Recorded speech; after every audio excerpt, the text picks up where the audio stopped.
2025 సంవత్సరం వృషభ రాశి ఫలితాలు మనం చూసుకున్నట్లయితే, ఈ వృషభ రాశిలో జన్మించిన వ్యక్తులు 2025 సంవత్సరంలో మీ నుండి ఎక్కువ పని అవసరం కావచ్చు, కానీ అది మీ ప్రయత్నాల నుండి సానుకూల ఫలితాలను కూడా ఇస్తుంది. శని మీరు అదనపు కృషి చేసిన తర్వాత ముఖ్యంగా మార్చి 25 వరకు సానుకూల ప్రయోజనాలను పొందుతున్నట్లు కనిపిస్తుంది. మార్చి 25 తర్వాత పని యొక్క పూర్తి ప్రతిఫలాన్ని పొందడం సాధ్యమవుతుంది. అదనపు శ్రమ అవసరం లేనప్పటికీ ఫలితాలు ఇంకా కొనసాగుతాయని ఇది సూచిస్తుంది. కృషిని ప్రతిబింబిస్తాయి. మే నెల వరకు రాహు సంచారం మీకు అద్భుతమైన ఫలితాలను సూచిస్తుంది. మే తర్వాత పనిలో కొన్ని ఇబ్బందులు ఎదురవుతాయి.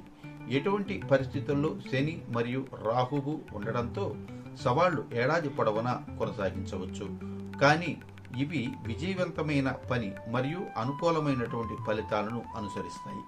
బృహస్పతి సంచారం మీ ఆర్థిక పరిస్థితి పరంగా మీ ప్రయత్నాలు ఫలిస్తాయని సూచిస్తున్నాయి. సాధారణ విద్యకు ఇది మంచి సంవత్సరం కావచ్చు. వివాహం ఇంకా వైవాహిక జీవితానికి సంబంధించినటువంటి సమస్యలకు ఈ సంవత్సరం అనుకూలంగా ఉంటుందని కూడా ఊహించబడినది. అదనంగా 2025 సంవత్సరం శృంగార సంబంధాలకు సాధారణంగా సానుకూల ఫలితాలు తీసుకువస్తాయి. ఇక ఈ సంవత్సరం 2025 పరిహారం వెండిని ధరించడం మీకు చాలా శుభప్రదంగా ఉంటుంది.